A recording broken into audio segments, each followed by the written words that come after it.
Welcome back to Small Business Wednesday, and we're going to key into some really successful small businesses. Don't get jealous. We're talking about a lot of businesses that were started by people under the age of 30 that are grossing at least $100,000. Yeah, I didn't do that before I was 30. But you never know. Okay, so we have Shama Hyder, the CEO of the Marketing Zen, joining us from Dallas, as well as Sarah Green, an executive, the COO at Empact, which is in D.C. So let's start with you, Sarah, if you can just tell us what Empact is, first of all. Sure. So first of all, thanks for having us here. We're very excited to be on the show. So at Empact, we really try and facilitate a culture of entrepreneurship in communities around the world. So we mainly do that by celebrating top young entrepreneurs and then exposing young people to what it really means to be an entrepreneur. And so through this, we were really trying to make people see that entrepreneurship is a viable career option and that they can start at any age. What do you say then, Sarah, to the 85+% rate of entrepreneurs that fail at their ventures? What do you say to that? Yeah, so the really amazing thing about entrepreneurship is that it also instills within you a really great skill set called the entrepreneurial mindset. So the skills that you get when starting a business are also the skills that prepare you for a lifetime career. So even if you go and get started and you don't make it, you've still obtained the necessary skills that are really amazing and really help you to be successful in your life throughout. It also really shows you that you can set a goal, have something that you're passionate about in life, and try and follow it through and see and realize your dream. And I want to bring Shama in here, but Sarah, maybe you can tee us up and tell us why we're bringing Shama into our discussion today. Sure. So this is Empact's second year of putting on the Empact Showcase and Empact 100. So through the showcase, we're really trying to again celebrate the fact that entrepreneurs are key to the revitalization of our economy, and we want to do that by highlighting the power that young entrepreneurs have within the economy. So this year's showcase contributed over 8,000 jobs and 1.2 billion in revenue. Oh, nice. And Shama was selected as one of the top 100 on the list.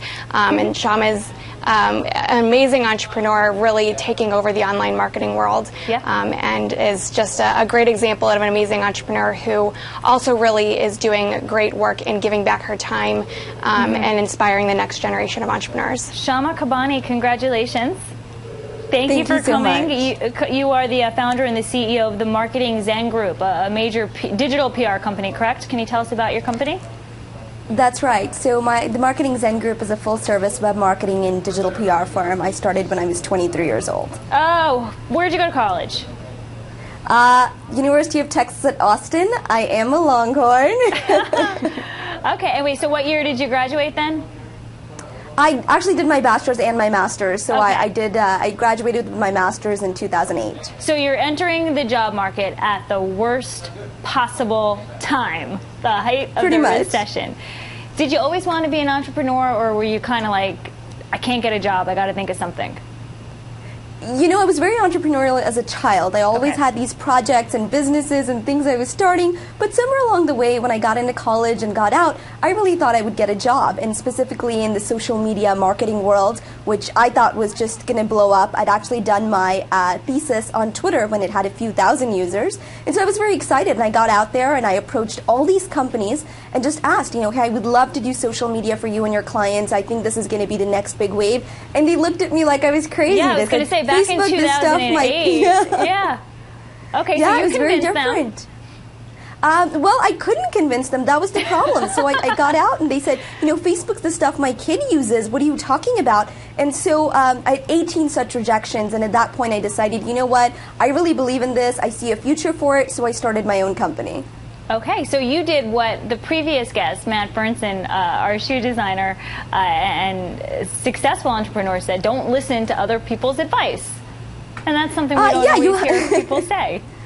That's true. That's true. I think you really have to, it's a little bit of both. I think you can learn a lot from people who've been there and done that, but at the same time, you do have to look at what your observations are and what you feel is the right thing to do. Okay, so when did you know, Shama, that you kind of made it, that you were on to something, you might not crash and burn, that you were going to succeed? Well, what was the first inkling of that? Well, the first inkling was, I thought my biggest problem would be getting clients or customers, right? So that's sort of a big hurdle for businesses. And my first inkling, or just that sense, was when we had to start scaling just to keep up with demand. So when I realized that my problem wasn't getting customers, but hiring quickly enough to fulfill the demand, I was like, maybe we're onto something here. Good for you. And Sarah, I want to talk to you about this Empact Showcase. Can you tell us about this list?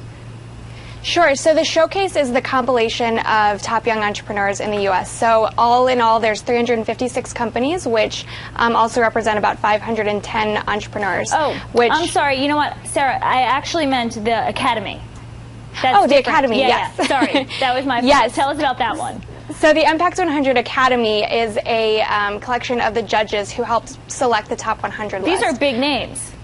Yes, so we've got Jeff Hoffman, co-founder of Priceline.com, Gene Landrum, founder of Chuck E. Cheese, the founder of Redbox, Living Social.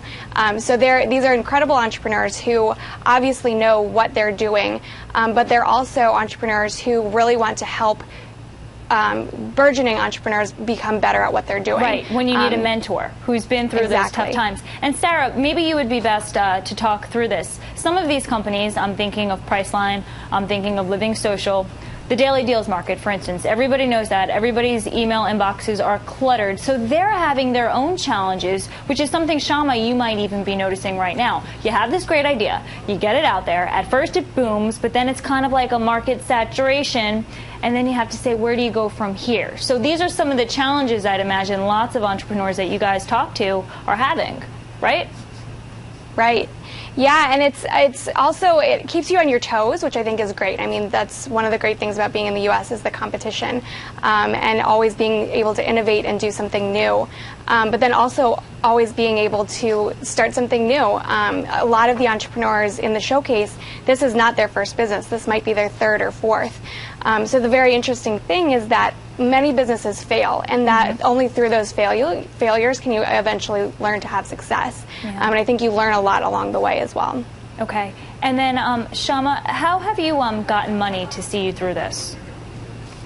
Money was never an issue. We're very lucky for that because the company is bootstrapped. I started with $1,500 that I borrowed from my dad, and because we started as a consulting model and just really grew to being a full-service web marketing firm. And just, earlier we were talking about that's so important. I think strategy used to be the key thing to business success, and it's still important, but more and more adaptability and flexibility is so important. You can start out with one idea, and at the moment you see your audience demand or how that changes, you have to be able to switch gears and switch tracks very quickly. And sometimes success is very dependent on being able to adapt to those changes. Right.